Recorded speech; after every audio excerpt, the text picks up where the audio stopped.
नमस्कार. RV22 न्यूजमध्ये आपलं सर्वांचं स्वागत. नमस्कार, मी पंजाब डक. मी आहे माझ्या शेतामध्ये आणि आज आहे 19 डिसेंबर 2024. आपण मागच्या अंदाजात सांगितलं होतं की आपण 19 तारखेला सांगू नेमका पाऊस कोणत्या कोणत्या भागात येणार आहे. तर राज्यामध्ये सांगायचं झालं तर सांगितलेलं की 21 ते 26 डिसेंबर दरम्यान राज्यात अवकाळी पाऊस येणार आहे. पण बऱ्याच जणांना वाटतं की लगेच 21 तारखेला, पण सांगायचं झालं तर 21 आणि 22 तारखेला यवतमाळ जिल्हा, चंद्रपूर, वर्धा, गडचिरोली म्हणजे छत्तीसगडच्या त्या भागाकडे पाऊस येणार आहे म्हणून हा अंदाज लक्षात यायचा. पण राज्यातल्याला वाटतं की 21 तारखेला सगळीकडे पडेल. राज्यात सांगितलं होतं की 21 ते 26 डिसेंबर दरम्यान भाग बदलत पाऊस पडणार आहे म्हणून हा अंदाज लक्षात यायचा. राज्यातल्या सर्व शेतकऱ्याला सांगायचं होतं की राज्यामध्ये सांगायचं झालं तर म्हणजे आता 21 ते 26 डिसेंबर दरम्यान पाऊस आहे, पण ते सगळीकडे एकदा येणार नाही. तुम्हाला सांगतो 21-22 डिसेंबरच्या दरम्यान तो पाऊस हा यवतमाळ, गडचिरोली, चंद्रपूर तिकडल्या भागाकडे पडणार आहे म्हणून हा अंदाज लक्षात येतात.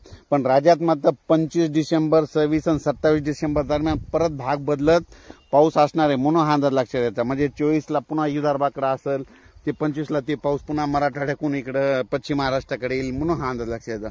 पण राज्यात मात्र 21 ते 26 डिसेंबर भाग बदलत पाऊस येणार आहे म्हणून हा अंदाज लक्षात येतात. सांगायचं झालं तर राज्यात सांगायचं झालं तर 22 डिसेंबर दरम्यान यवतमाळकडे राहील.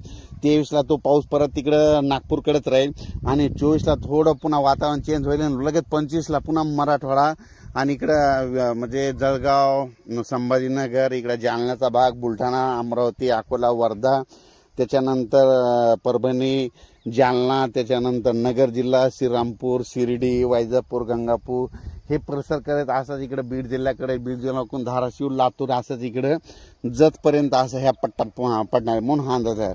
पण राज्यात सांगायचं झालं ते 21 ते 26 डिसेंबर दरम्यान अंदाज दिलेला होता. पण बऱ्याच शेतकऱ्याचे फोन आल्याच्या नंतर त्यांना मी म्हटलं 21 अवकाळीची शक्यता आहे. 19 तारखेला आपण सगळा अंदाज बरोबर सांगणार आहोत आणि योगायोगाने आज 19 तारखे म्हणून आज परत एकदा माझ्या शेतातून हे अंदाज देत आहे. राज्यामध्ये सांगायचं 21 ते 26 डिसेंबर दरम्यान अवकाळी आहे, पण तो भाग बदलत आहे, सर्वदूर पडणार नाही. पण हा अंदाज आहे म्हणून हा अंदाज लक्षात येतात. म्हणून राज्यातल्या सर्व शेतकऱ्याला सांगायचे होते की 25-26 डिसेंबर दरम्यान काही भागाकडे राहील, 21-22ला इकडल्या विदर्भाकडे राहील, त्याच्यानंतर 24-25ला अमरावती, वर्धा, नागपूर, अकोला, बुलढाणा, वाशिम, हिंगोली या भागाकडे राहील. त्याच्यानंतर तो पाऊस इकडे जाईल म्हणून हा अंदाज आहे. पण राज्यात मात्र 21 ते 26 डिसेंबर दरम्यान अवकाळीची शक्यता आहे म्हणून हा अंदाज दिलेला आहे. अचानक वातावरणात बदल झाला तर परत एक मेसेज दिला जाईल. धन्यवाद.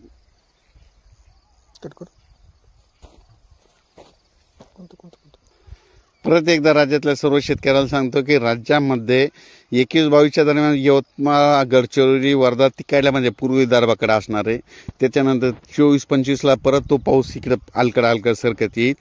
पण त्याच्यानंतर म्हणजे 26-27 पर्यंत राज्यात थोडं वातावरणच खराब राहणार आहे म्हणून हा अंदाज लक्षात यायचा. आपण आपल्या पिकाची काळजी घ्यावं. आणखीन एक परत उद्याच्याला परत डिटेल व्हिडिओ दिला जाईल म्हणजे दररोज अपडेट देण्यात नाही. कारण की काय झालं, बरेच जण यूट्यूबवर काय करायला माझे जुने व्हिडिओ अपलोड करतात आणि ते अंदाज देतात आणि त्याच्यामध्ये असे वेगवेगळे अंदाज देत आहेत. म्हणून दररोजच हे अंदाज देणार आहे म्हणून हा अंदाज लक्षात घ्यायचा. धन्यवाद.